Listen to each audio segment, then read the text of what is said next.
আমাদের শিল্পীরা যেন মানবিক গুণে গুণান্বিত হয়ে ওঠে আজকের এই দিনে প্রত্যাশা। উত্তরবঙ্গের বিশিষ্ট ভাওয়াইয়া গীতিকার, শিল্পী এবং সঙ্গীত পরিচালক, তেনার জন্মদিনে আমরা তার বাড়িতে এসেছি। তার আমন্ত্রণে আমরা খুবই ধন্য হয়ে গেছি তার আমন্ত্রণে এসে অনুষ্ঠানে অংশগ্রহণ করতে পেরে। তার আজকে ৭১তম জন্মবার্ষিকী হয়ে গেল। আমরা সেই জন্মদিনে তার বাণী শুনবো।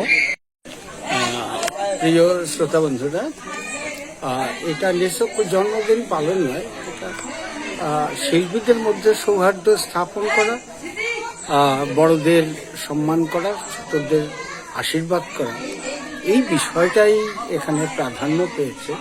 আর মানুষের মধ্যে মানবিক যে গুণাবলীগুলো, যারা সঙ্গীত চর্চা করেন, যারা সঙ্গীত ভালোবাসেন, যারা সঙ্গীত শোনেন, তাদের মধ্যে এই মানবিক গুণাবলীগুলো ভালো করে উপস্থাপন হোক, তারই প্রয়াস মাত্র। আমাদের সবাই আশীর্বাদ করবেন, আমাদের শিল্পীরা যেন মানবিক গুণে গুণান্বিত হয়ে ওঠে আজকের এই দিনে প্রত্যাশা। ধন্যবাদ।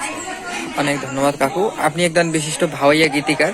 আপনার এই জন্মদিনে শিল্পীদের উদ্দেশ্যে আপনি যদি একটা উপদেশমূলক কথা বলেন ভাওয়াইয়া। শিল্পীদের জন্য আমার যে কথা, সেটা হচ্ছে যে একজন মানুষের কাছে তার প্রিয় হচ্ছে মা, যেখানে জন্মগ্রহণ করে সেই জন্মভূমি এবং সেই জন্মভূমির মাটিটা।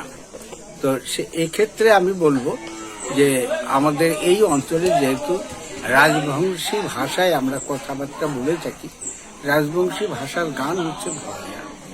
আর এটি আমাদের প্রাণের মাঠের গান, হাটের গান, ঘাড়িয়ালের গান, মৈশালের গান, মাহুত বন্ধুর গান, বৈদ্যর গান। এই গানগুলোকে আমরা আমাদের হৃদয় দিয়ে আত্মস্থ করব আজকের দিনে।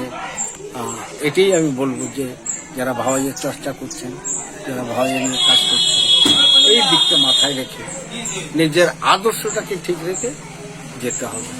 সবাইকে ধন্যবাদ।